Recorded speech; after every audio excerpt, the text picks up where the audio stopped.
hello. Oh, so here's the thing. When someone says hello, there's usually a response back. So let me just tell you what's going on. You're being rude and disrespectful to your probation officer. You act like you're not on probation. When I say there's to be no contact, there's to be no contact. And now you're using profanity towards probation officer like you're not on probation and that this is somehow his fault. It is not. It's all your fault. You're here because you're on deferred adjudication for injuring someone who's an elderly person. That's why you're here. You're not on probation because he placed you on probation. You're not on probation because he committed a crime and you're taking the time for him. You're here because of your actions and you're acting as though none of this is your fault. This is all your fault, 100%. I'm not acting like none of it's my fault, and I take accountability for what I've done. No, you have not taken accountability. Did you take accountability for using profanity towards him? No, I didn't.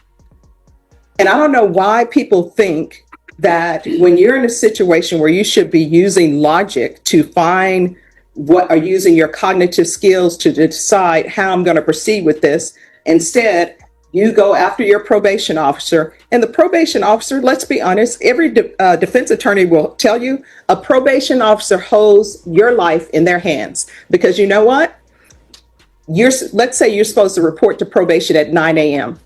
and you end up reporting at 9:05. Guess what? You have not reported at 9 a.m. A probation officer could say, hey, that's a no report.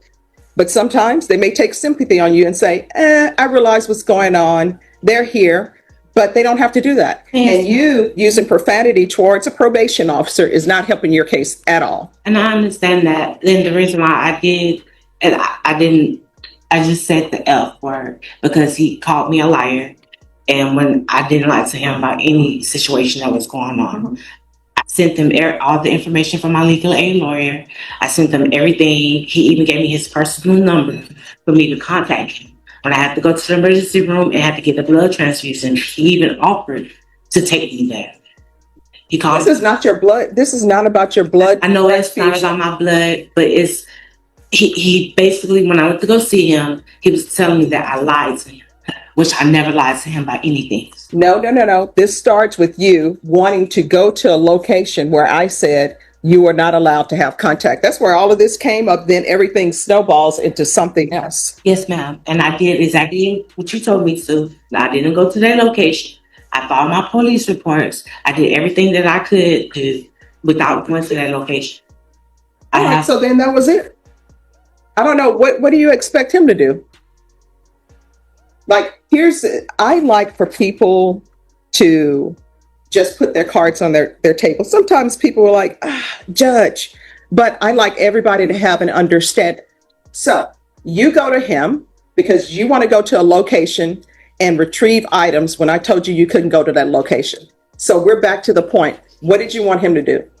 I asked him, was there any assistance or any way that I could? He told me, I don't know.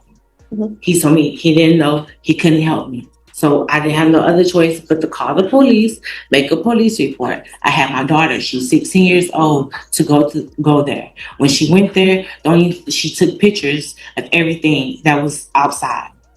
All right, so again, what did you want him to do? He said, hey, I don't know, there's nothing I can do for you. When I contacted Miss Adams, she told me to ask my probationer if there's any assistance that he can help me or provide without going to that location.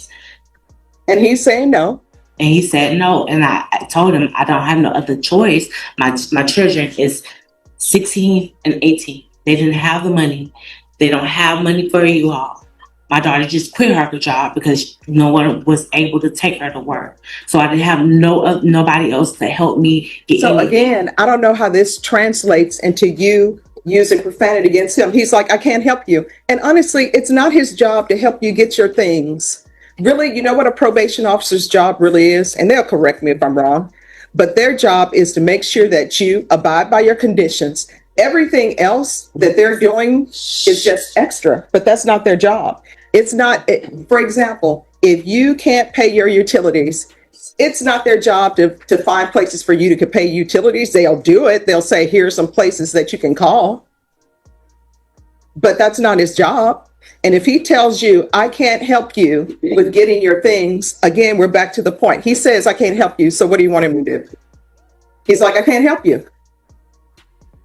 And How does that translate into using profanity against him? And then telling him, sending him an email, telling him all this is his fault and it's on his shoulders. It's not.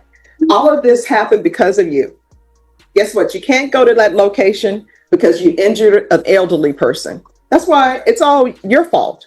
And there are consequences for all our actions. It is. And I communicated with him. I told him everything. I sent every case number. I even sent him my legal aid information. I sent everything. I tried to do everything the right way before it even went out of hand. But see, here's what you don't understand, and you're not internalizing what I'm saying. He is telling you, I can't help you with that. And you still keep going back to him. He's already told you, I can't help you with that. Giving him numbers to your legal aid, giving him numbers to this person saying, we're trying to help her get her things. He can't help you with that. His whole role is to supervise you on probation. That's it. He can't say, you know what I'm going to do? I tell you what, let me go over there and get your things for you. He can't do that. That's not his job. Now, if he offers to do that, great, but he doesn't have to. He has told you more than once, I cannot help you with that. I still don't understand how that goes and translates into you using profanity against him. His job is hard as it is. And then to have somebody come in and use profanity against them, that's an issue. And then to have you go into that location when you know you're not supposed to, that's an issue. I never did go to the location. I didn't. I had to call the police from a different location. To make All right, so you called the police, and then what happened? I made the police report. I went down to the property. I also went down to 315, the headquarters, to fill out all the information because the day I was arrested, everything was stolen. My car, my credit cards, everything. So I'm trying to do everything that I have to do the best way that I can, the right way. All right, the right way is not using profanity against your probation officer. That's not the right way. The right way is not being disrespectful. And you know what? This whole thing with the injury to the elderly, where I ordered anger management, you do have an anger problem. Because when people tell you no, you can't accept that, you take it to 100. He said, I can't help you with that. And then you use profanity against him. You're calling him all sorts of names. Nobody likes to be called out there, give a name. I didn't call him out his name. I just said it was fine. I didn't have no other choice. So I would have to figure it out. No. We're not here because you said it was just fine. Where is the officer? Could you come forward, please? Ma'am, stand on this side. Is that right? You want us to left or what? All right. So your officer will